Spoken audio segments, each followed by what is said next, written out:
Hey everybody, I want to talk to you about this week's episode of My 600-Pound Life. Where are they now? I'm not even going to make this video long. It's going to be quite brief. There's a few things I want to say, but I'm just going to cut straight to the chase. This week's episode was quite sad. It was sad. But for all of us that watch My 600-Pound Life on a regular, loyal, we're loyal to the show and we watch every week and keep up with My 600-Pound Life news.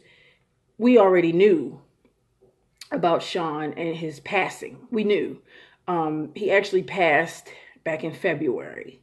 So I don't know whether or not this episode that they did this week was a tribute to him or, it was a Where Are They Now episode. So I guess they were just basically trying to keep everybody updated as far as what was going on with Sean. But we already knew. Those that really, really watched the show. If you're somebody that was just coming in and just catching this week's episode, you really would have had to have watched it, his first initial episode. His mom was part of that episode, the very first initial episode when he first started with his weight loss journey.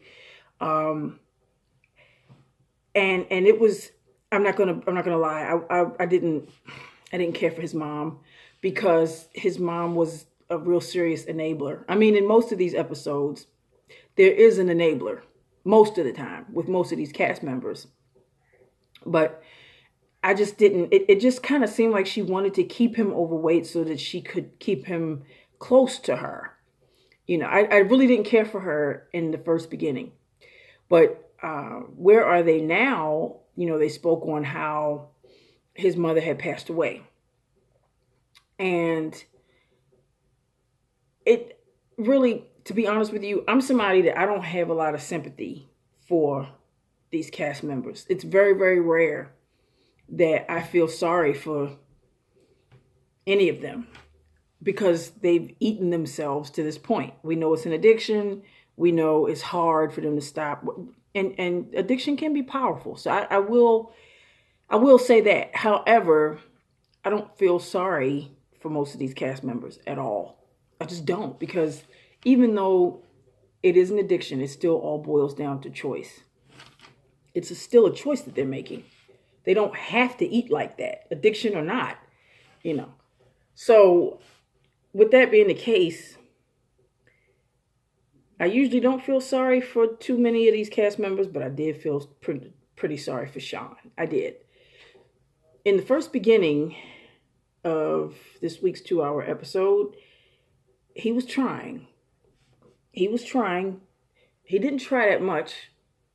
It was very little, but he was putting forth some effort. But you have to take into account the fact that his mother passed away during his weight loss journey. And it was already hard for him to try to get away from that addiction and do better. His food addiction, it was already tough. But for his mother to pass away, even though she was an enabler and she really wasn't doing things like she should have, that was still his mom. And he went through a depression. He was trying somewhat. For the most part, the only time he was losing weight is when he was in the hospital and he was on a controlled diet. He really wasn't doing very much on his own. He tried. He tried a few times. But it was just too tough for him. He was going through too much. And one thing I can say and I can acknowledge is that depression is real. It really, really is real.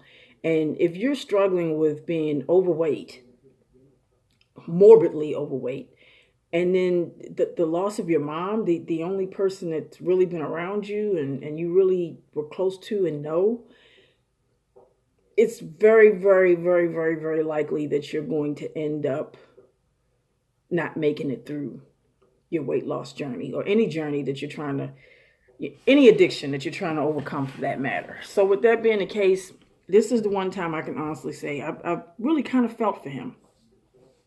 He started being a little bit of an asshole towards Dr. Now, not long before he passed. I guess he was just tired. He was tired of putting his best foot forward. He just needed a break. And he was lonely also, very lonely. He reached out to his dad, and his dad really didn't have very much